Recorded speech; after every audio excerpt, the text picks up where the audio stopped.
Aloha and welcome to the Intuitive Eye. My name is Sophia Marie, and I'm thrilled today to have one of my favorite people, Shakti Maya. She's a chaos whisperer, and yes, we will tell you what that is with Shakti Awakenings. I'm so happy to have you here. Hi, thanks for having me. Yes. Lovely to be here. Oh, wonderful, wonderful. Well, let's get right into it.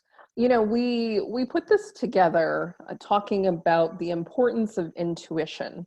So tell me a little bit about your personal practice with intuition and how important is it in your life, your parenting, your business, and all the things. That's a really great question. About, let's see, in 2013 or 2014, I had embarked on a year question that I asked every day, 24 hours a day, 7 days a week, nonstop. Even in my sleep, I was able to ask it in my dreams. And so the question is, what would someone who loves himself do? And I Mm. found that having to bypass my mind and go with whatever came through was what was required. And that was the beginning of really accessing my intuition. And I wrote a lot of books. I wrote a lot of poetry. I painted a lot. And it was a kick-ass. It was like after the second week, I could see the honeymoon was over. And each month, and I blogged it for a year. And each month, I kind of recapped it. And it was so intense because it was the unraveling of me on so many layers and so many dimensions. And I had literally, I think by the 7th month or by the 6th month, I could see it was a forgiveness practice. But by the 7th month, I almost died. I had gotten very sick.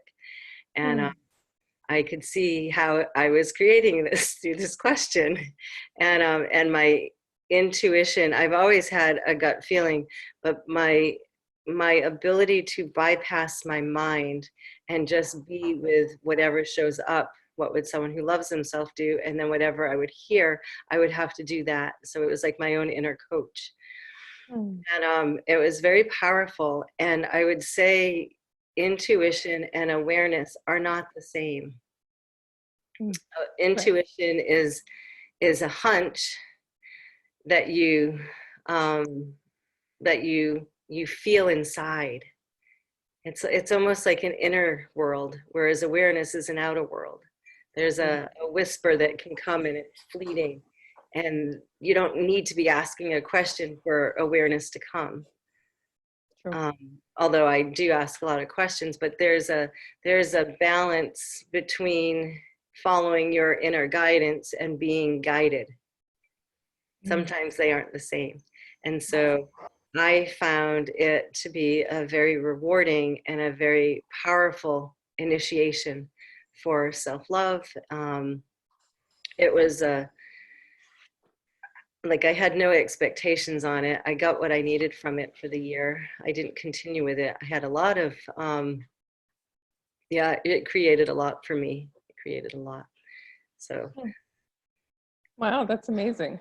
I love that intuition and love were intertwined for that year of unraveling so you could actually become more of yourself and release all those pieces that were not Right. allowing you Well, to as be. an empath, I have had a lifetime of enmeshing and a lifetime of not knowing whose is whose. And it really helped me self-contain, or it helped me go within, not exactly knowing.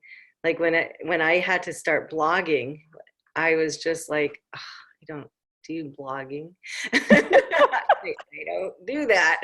I have to learn it." And so I had to learn. I wasn't into technology at the time when I was doing this. I was just like, that was an interesting stepping stone for me. And I found that the poetry that came through me was, I'd wake up in the middle of the night, I'd wake up in the morning, and I'd see the poetry coming, and I'd have to write it down. I'd be driving and I'd have to write. I had so much movement that I had opened up to, tapped into.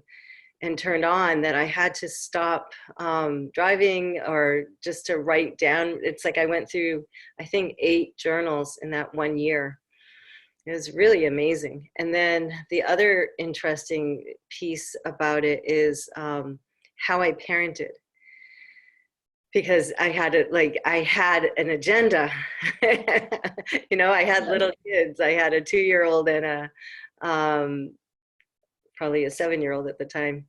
And I would be angry, and I'd have like these strong attachments to what I would be doing.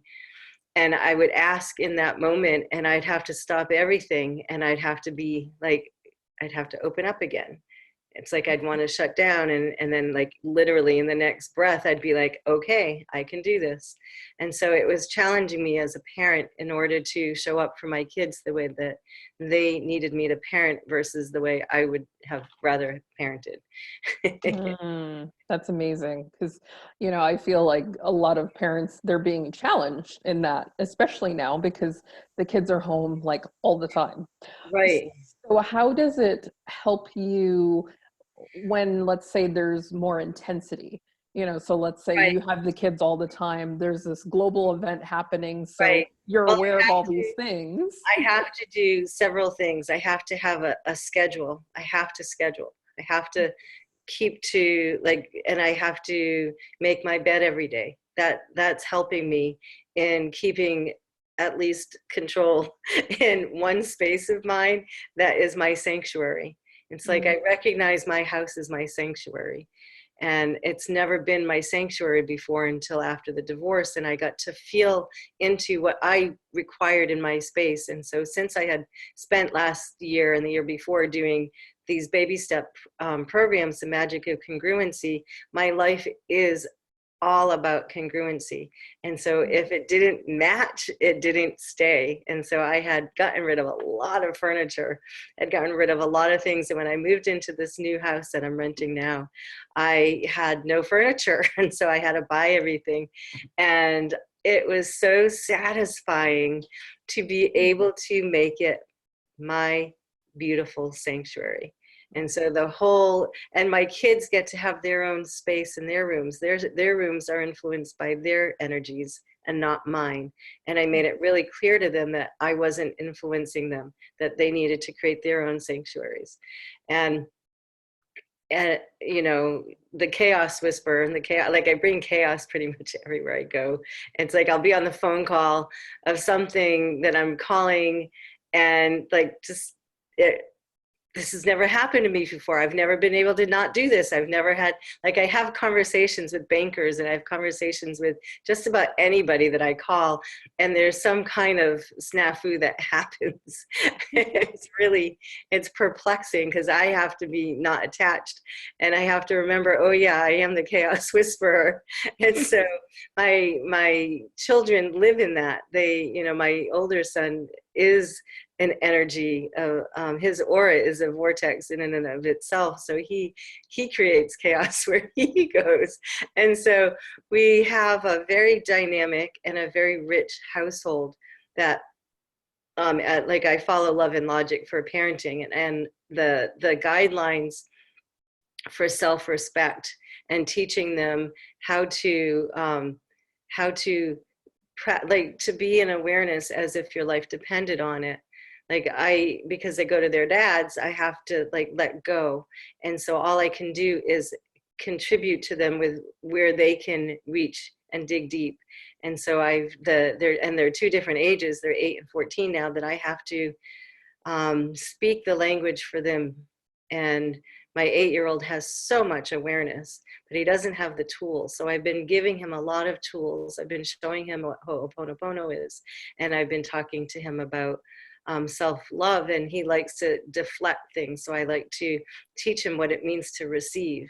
And so and my older son has been part of, he's listened in on a few of my baby step classes. He knows what I do. He knows how I facilitate people, and he gets to learn what it is that I give him permission to do because I'm doing it. And so it's really quite a lovely space that I create for everyone, because I've not ever had this, and it's an opportunity for me to be stepping into what it means to show up. It's like they have very different parents, and so it allows them to know the choice that they would like to lean into as they figure it out in life for themselves. Because if it was always just one way, then they would just be marinated in that one way. And so this gives them the opportunity to choose, do you want your brilliance, or do you want, you know, I won't say anything negative. uh, and, you know, the black hole succubus kind of thing.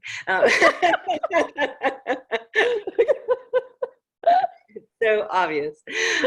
And so they come back. I have to clean them up every other week, and it's just exhausting. And so having them around, we had spring break and there was no school, and there was no, I had to create structure. So gardening, I made them make a list of everything, that their chore chart and their schedule.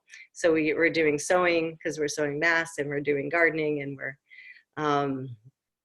you know, there's practical arts for my younger son, learning like home economics with cooking. And since I'm always been a food person, it's fantastic, you know, inviting him into that arena. So the life skills is where I'm about. It has to be, they're not going to learn it from anyone else. I love that you're taking this opportunity to actually accentuate that, and that is part of your practice. So you certainly mentioned the chaos whisperer, your baby steps, and facilitating. So what kind of gifts and how do you play in the world? How do I play in the world? I have a belief that you can write your own future every 10 seconds. I have a belief that you can create your own reality. Like when I did my blog, I called it 365 Days Expect a Miracle. And it's never too late to become who you were meant to be. And so that was the theme for the year, that I didn't, you know, and it's funny because it took me a whole year to realize what it was that I was aiming for. And because I got the thing that I needed out of it. And so the desire to have relief. You know, I came from so much, both of my parents were narcissists, and both of them, one was an intro covert and the other one passive aggressive, and the other one is just this external, you know, everything was status quo and all about his, just the typical charmer, everybody likes you. And so I was steeped in that deeply. And by being steeped in it, the trauma bonding that I experienced with my dad and all the abuse, I transferred it into my marriage and into my ex. And I was with him for 23 years. And so it's not like it just goes away.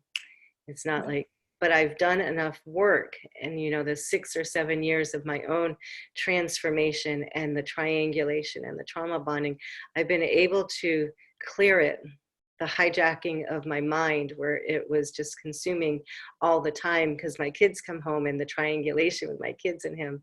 And I've been able to clear it and have the space of me and understand what respecting me looks like and how to have boundaries. And so the baby steps program, I have the magic of congruency. I'm actually starting a new one May 4th, and I'm calling it the Adventure Awaits, walking or dancing into the new frontier. And it is a condensed version of all these years into 1 year. And so I break it into 3 modules where you have the infrastructure, your personal infrastructure has to change. And it's all about the origin of family. It's making space where all of the origin of family and the crazy family shit, I call it the CFS, is all encompassing. So when you grow up in a place where you have no boundaries or you've never been respected for your boundaries, this is so important because it gives you breathing space, and you start to unravel the things that have held you captive or held you hostage into doing what you do and why you do it. And then the second module is all about creationship and how you relate to creation. And then the third module is all about business, and how you do business with yourself is how you do business with the world. And then the last one is all about the money. And everyone wants the money first. And I'm like, money is a byproduct of creation. You can't do it. Money, you have to understand how you receive your creations. You have to understand that you have to understand that creation has no judgment and no point of view. So creating crap and creating something beautiful are one and the same. So where do you place your significance in what you're creating? And how is it that you're creating in a negative, out of integrity, versus in a positive, pure positive, pleasing way in integrity? And so I spend the year teaching or facilitating through home plays and action plays and a buddy and all these things that keep the moving energy of rewriting your future and transforming without it being condensed in a 30-day. I have 30-day programs. And so this gives the space and the freedom to just take your time through it, and the people that go through this do transform. And it is miraculous to see how they can now step into the world, and they can recognize where they have the excuses, and they can recognize where their pitfalls are, and not let that sabotage them anymore, not let that take them out. And the money, the abuse of money and the codependency of money and the betray of money all come at the end. And so you get to really, I want to say acrimonious. I don't even know what that word means, but that's the word that's coming. Acrimoniously bring it together so that you can fly. You can take off in your creation. It's like some people know exactly what it is that they want, but they don't know how to get there. And there's the gap, and the bigger the gap, the more things can come in and take you away from closing the gap. And so self-care and forgiveness and all of these practices that recognize where you put your significance is what really creates the rewriting of your future. Because when you sign over when you make something significant, you lose yourself. And so it's how do you not lose yourself, and how do you stay in integrity, and how do you stay in congruency, and how do you maintain that level of commitment to yourself without being married to the commitment to the commitment. So fantastic. Definitely something people can use in this space where people are looking to change things. And now is to take a pause, and now is the time. I have limited space. I have May 4th is my next launching, and I have limited space to 10 to 20 people. And so Monday and Wednesdays are my teaching days. Awesome. So let's take a little step outside of the personal. And with this, kind of global entity that coronavirus has come, it's definitely polarized how people are looking at it. But my question is, how is this actually a gift? Right. I've been doing the Mayan card readings for the last 2 weeks. I have 28 days that I've committed to doing this, and their cards are spot on, and they really are reflecting on the opportunity for your own personal self-growth, your personal transformation.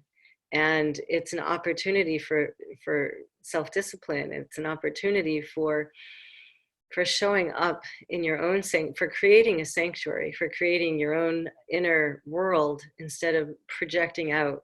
And the polarization outward is the separation, and the polarization inward. If you are in your own communion, then you're going to not see the separation. You're not going to see, that won't be your universe. You will not be attached to all of the polarization that's happening. You'll just be aware of it, and you'll see it, and you'll recognize it without any point of view other than there it is. And the more you can be in the self container, you have the opportunity to practice showing up in a safe place, in your home. I mean, yoga is a great place to show up, There's an edge. You can only go so far in a pose. And either you're going to, and I watch it with my younger son because he loves doing yoga.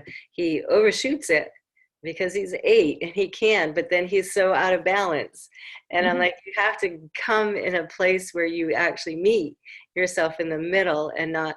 So for me, it's getting, and my other son is also, doesn't overdo it. So he comes at it from a retreating, and I'm like, you have to like expand. And so there's like, where is the balance between expanding and meeting yourself in the middle, or meeting that neutral place where you don't have a point of view where it's painful, but you're not making it, you're pushing yourself. There's a fire that you're activating. And so it's yoga is such a rich way of sharing all of this, because in that vulnerability is the sweetness. It's a humbling. And so we have an opportunity to practice vulnerability, but it's not from a place of weakness. It's a place of sweetness. And when you can receive your own vulnerability, when you can allow yourself and be in the curiosity of what that looks like for you without judging it, you're going to be a lot more relaxed. Because the grief that's coming up, you know, we went through the fear, and then we're going to go through the anger, and we're going to go through the sadness. And I'm watching it with my children's teachers. They feed off of the children. They receive their alkaloids, their energy. They receive everything from the energy the children bring them. And so they're having to like face their own, how do I do that for myself? And it's interesting because it's so heavy when I hear the grief that the teachers are going through. It's like, how much have they been using the kids to fulfill them? And that's part of teaching. And now they have a chance to look within, and how much can I do that for myself? And when you can't do that for yourself, you're it's kind of a false reality that you're living in. And so the children are resilient. They have no point of view what's happening. They only have the awareness of what the adults are telling them. And so I keep telling my children, you know, are you suffering? And they're like, no. I'm like, okay. Are you sad? No. Are you missing your friends? Not really, because they have the neighbors. You know, I have neighbors close enough that it's so cute. They have a badminton net, and they each have their own rackets. And as long as they don't actually touch the bird, they can play back and forth. 6 feet. And so my kids are ones on their property, and the other ones are on their property, and it's working for them. And so they're really happy. And they're gardening, and they're cooking, and they're sewing, and they're learning. So they're not missing out. It's summer vacation that's been extended because the weather got really nice, and you can wear shorts now, and it feels like summer. And so where is the challenge? Is it out there? I mean, personally, the infrastructure of the political, governmental, whatever, is crumbling because it has to in order to be rebuilt. And it has to come from a place of within, that people globally unite together. It's like we're all in this together. We're all transforming. It's a forced transformation for those that aren't prepared. And so you're getting to see what happens when you're not prepared.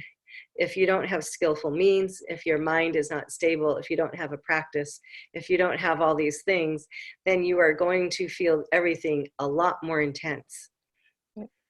And this intensity is like when you put a pot of water on the stove and you turn it on to boil. It heats up and it gets hotter, and it bounces and until it gets to a boil. And so transformation can be looked like that. It's a pressure that has to be forced on in order to activate and force a change within each other, within yourself. And because it's a house of cards that has been built on for who knows how many decades, the house of cards is now showing the infrastructure and its instability, and it's being forced into creating something different. And so we can pretend it didn't happen, or we can see Mother Earth needed this pause. And wow, look at all the resilience and how quickly things have Yes. healed. And it's really profound. It's really profound. Will the children remember? It depends on how the adults take it.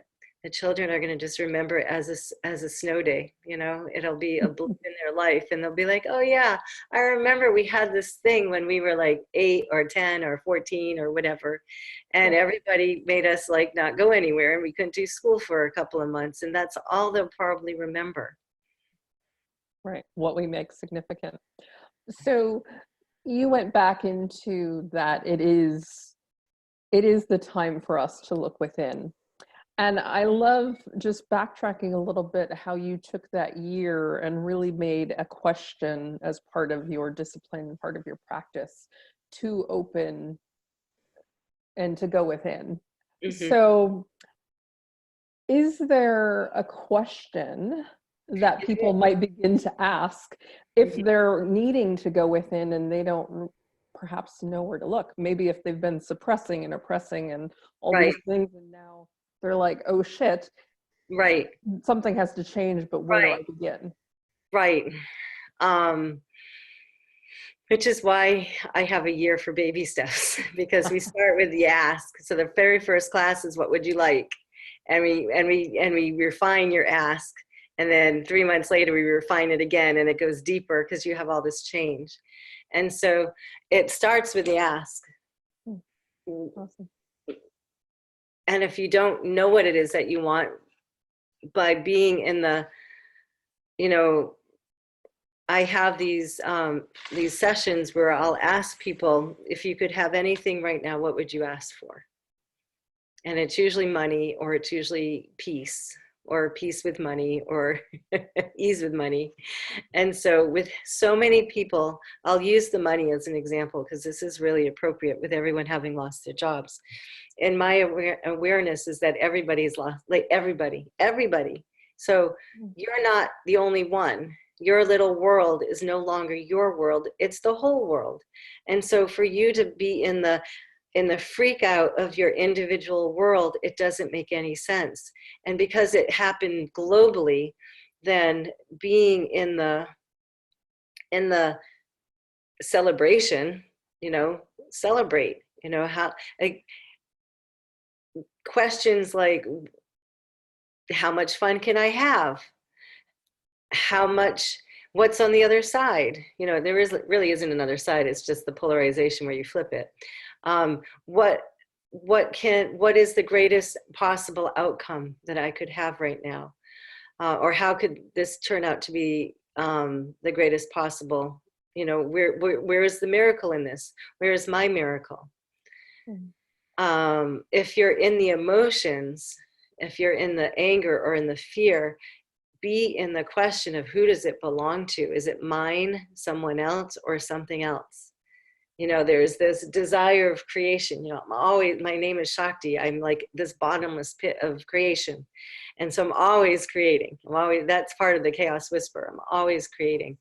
And so having the space and the expansion is great. But if you're contracted and if you're having panic attacks and if you have anxiety and all you're doing is running this endless freak out of anxiety and what am I going to do, then stop and ask, who does it belong to? Is it yours? Is it someone else? Or is it something else? And when you do that, your awareness antennas can then click on and you'll be like, I never asked that before. So I like to go with, is it light or heavy? And I also like to ask questions like, if in 5 years or in 25 years or in 50 years, if I chose this, what would it create for me? And if I don't choose this, what would it create for me? And then again, it's this light and heavy, but it allows you to be present with it, because tomorrow it might be different. And so I would say the formula that I give people is be in curiosity. It's kind of like a wonderment, childlike curiosity. Be in gratitude and be in allowance. And when you can do those three, if you don't come from conclusion and if you don't project and the conclusions and why it can't work and how come it won't work and what will happen. Like, I can't this and I can't that, and I won't be able to do this and I won't be able to do that. And, you know, what are you running from? And so when you are in the true gratitude and the true allowance, then magic happens. It really does happen. And it will be your magic, and it won't look like my magic. And it will, you know, have a little micro miracle journal. Just write down the little things that happen, and then you'll start counting them, and then you'll start being freaked out by how many are showing up for you, and then you'll want to close it, and then you'll be like, I can't receive that. That's too much receiving. Because the whole thing with the ask and you shall receive is, it's how you receive. How you ask is how you receive. And so there's the ask is kind of like a portal. The ask is the spark. And if you don't ask, if you just come from conclusion, or if you ask with a period at the end, that's not asking. You have to have the ask with an energy of the question, not the energy of conclusion, and not the energy of excuses, and not the justifications. You know, no justifications are allowed in this house. My kids will be in the corner. No excuses are allowed in this house. They will be in the corner. I follow love and logic. You want to use excuses, then you can sit in the corner and think about what it is that you are choosing. Right. And I have to. If I don't show them, then no one will show them. And they'll be, you know, look at President Trump. He's a 6-year-old, or he's like, he was never given consequences. He was never given the energy of what it means to be accountable. And so when you don't have that, when you have nothing but entitlement, then entitlement is what runs the country. Entitlement is what runs your ass. And it's not going to create greater for you.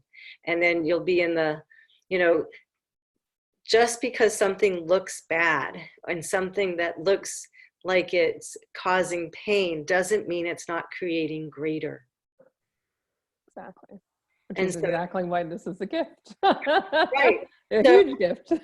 Like, I had a 20-year-old Volvo wagon, and in the snow it just did horrible, and I was like desperate for a new car, but it wasn't like, I kept asking, is now the time to like upgrade my car? And it'd be like, no.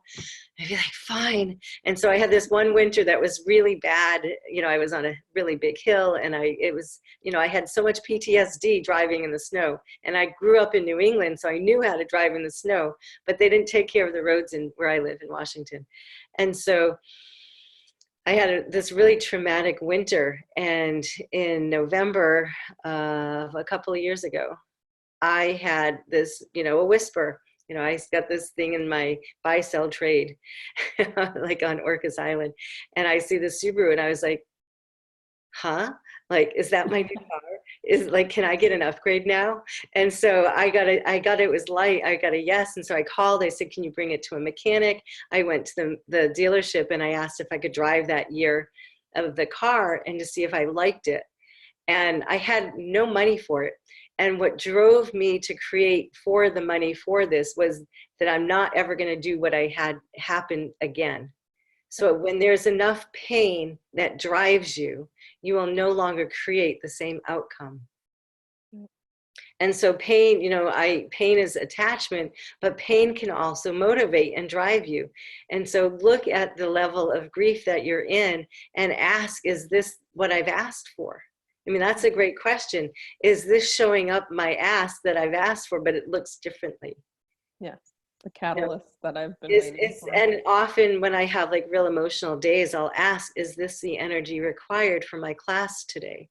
And so it's like, when you look at what is actually happening and you ask it in a way, is this what's required? Is this what's required globally? Is this what Mother Earth is asking for? Is this the collective ask? And it's showing up differently than we thought it would. You know, how much secret agenda is running the show, right? How many karmic contracts did we all come in as a collective to be part of this, to change it? Yeah. And so when we go into this all-pervasive conclusionist reality that this is, you know, awful, then you're going to be on the roller coaster of awful. Yes. Instead, you could, as you say, be in the wonder, the gratitude, and the allowance, and then see how life starts to show up, even in the midst of everything. Right. So I just have one final question.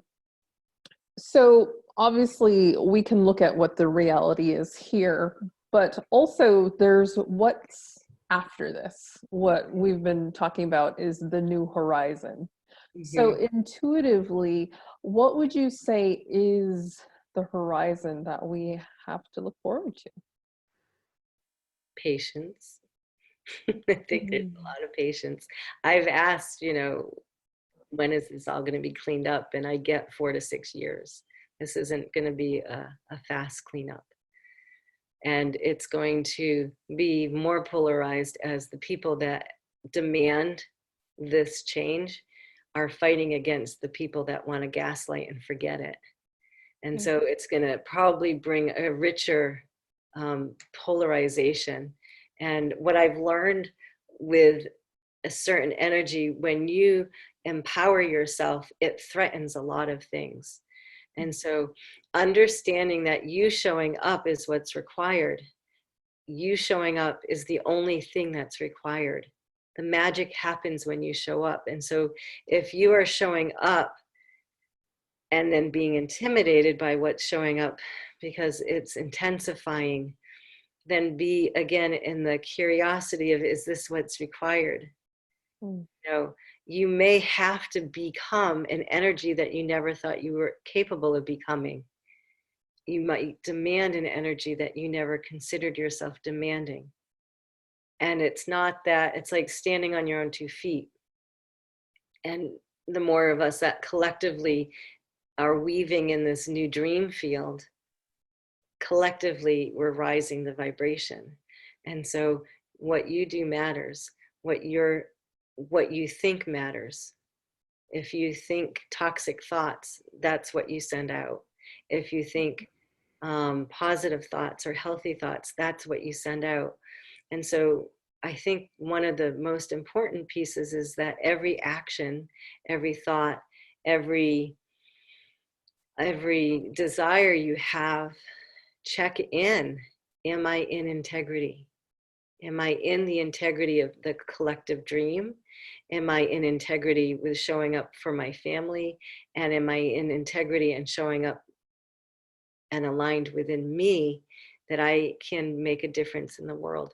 And I really believe one person can do this and make a difference in the world, because it all ripples out and you don't know who you're going to touch. Success is changing one person's life. That's all that success is. You can turn it into money, but it becomes a value that you've projected outside of yourselves that's filling you up. And so if you don't have the richness of being, then you have the lack. And if you're in the lack, I call that the acronym of losing all consciousness and knowing. And so when you've lost that ability to know inside of you your own value, like intrinsically, we are inherently of value. We are inherently worthy. It's like, does the sun have to prove it's hot? Does the rain have to prove it's wet? Does the rainbow have to prove its transparency? And does the rain have to prove it's wet? So it comes down to, do you have to prove your magic? Do you have to prove your worth? And do you have to prove your deservability? And if you have to prove them, then you're not being you. You're being all the points of view that you've given yourself through everybody else, which is all comes back to the ancestral and the family line, where we buy the lie that whatever anyone has said about us, we believe it. And so globally, we are being asked to show up as an individual and as a dream collective, so that we are awake in the dream. It's like the dream is when we're sleeping, but we're actually being dreamed while we're awake. And so in this awakened dream, which is why I love, it happens that my name is Shakti, for me to say Shakti Awakening. It's appropriate. We are in an awakening. And my life has been about Shakti awakening. And we all have this Shakti awakening within ourselves. And so you're being asked in somewhat of a forced way to awaken. It's like snap out of it. Right. And if you can't snap out of it, then own what it is that's happening to you, because you will always be at the effect of everything instead of the affect. And as long as you are in denial, and as long as you are avoiding, and as long as you are not owning your own whatever it is that's being created, then what you receive is what you're getting, because that's the point of view that you're choosing. And so when you can ask, is it possible to live 10 seconds? I wasn't able to do it. I would rather kill myself than live 10 seconds at a time. There was a time where it was so intense for me. It's like, there's no fucking way that I'm going to choose to own my own shit. I'd rather be, I can't do it. And so I know what that is. I know what it feels like. It's very much like having your back against the wall and you have nowhere to go. You have nowhere to hide. And so right now, I love, no matter where you go, there you are. Yeah. and I learned that 27 years ago. And so no matter where you go, I mean, you can't even get on a plane and fly anywhere without finding that you're in the same situation. Exactly. It reminds me of client retreats. It's like when they come to me for 3 days, it's just me and them. And I call it energetic Roomba, the little vacuum that runs into the wall, because they just run into themselves. There's nowhere to go. And Right. we're all in this. We're just keep running into ourselves. And like, literally. And it's interesting because when people ask me, they're like, they're looking for peace or calm. It's like, are you locked in or are you locked out? Because when you're in a house with no windows and no door, you are trapped. And when you're outside of you, when you're locked out and you're tapping on the glass trying to get in and you see the life that you want, how do you get inside? And so that's kind of like the foundation that I have created in helping people. I create the doors to open. I create the space of possibilities of doors opening, especially around the family stuff that they've been marinated in, that they have no idea how to get out of. Beautiful. And that's so important now. And guess what? Everyone has the time to look at it, to reflect on it, and to choose again. And you've given certainly a lot of tools and a lot of questions that people can start to go deeper in and deeper within. And okay, I have to change. Well, you don't actually have to change, but I would like to No change. action is a choice. No action is a choice. So by choosing not to do anything, you have actually made a choice. So acknowledge, when you acknowledge something, what is changes, and being in the what is instead of what you perceive it to be, it really does change. And you had asked me, we were talking about the chaos whisperer thing, all creation is the result of chaos, all creation. And when people are experiencing chaos, they forget that they are creating. And creation is the pulling together of all the elements that are seemingly disconnected and bringing those elements together to a desired outcome. So I've been asking people, what's your desired outcome? What would you like out of this? Would you like to forget it ever happened? Would you like to be in the, what would you like to create from this?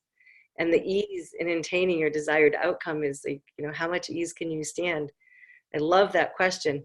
When you are in the question of how much ease can you stand, you have your wake-up call of how challenged you are by when you can choose it and when you're not choosing it. Because it's like you lean into the ease, and then all of a sudden it's like, no, I need to. I am addicted to suffering. It's like I don't know how to. I mean, I was addicted to suffering. I was addicted to challenges. I was addicted to the black hole. And it was what I was marinated in. And so as I learned more, you can create different, it's like when people like to tell their story about how much suffering they had in the trauma drama, there is a certain level of addiction that they're choosing to be seen, because it's all about being seen. It's where you put your significance. And being seen is important when you weren't seen as a kid. And so how desperate are you to be seen, and how much drama are you willing to go through to satisfy the need to be seen? There are other ways to accomplish that without hurting yourself and without hurting others. Yes, absolutely. Well, again, much food for thought to digest and to play with and to ask. And yes, how much ease would you really like? I think I'm going to play with that myself. That's been coming up the last few days. So I think that's the perfect question for me to play with. So thank you for that. And thank you for joining us and really giving more of a sense of energetically how we can play in business, how we can play in creating and with parenting, and how we can actually choose how to navigate in these waters. So thank you so much for Oh, coming. my pleasure. You can find me if you're looking to have another conversation with me at shaktiawakening.net. And I have coming up in, I think next week, I have a free FMM. I call them fucking miracle maker sessions because it's like everyone needs a fucking miracle right now.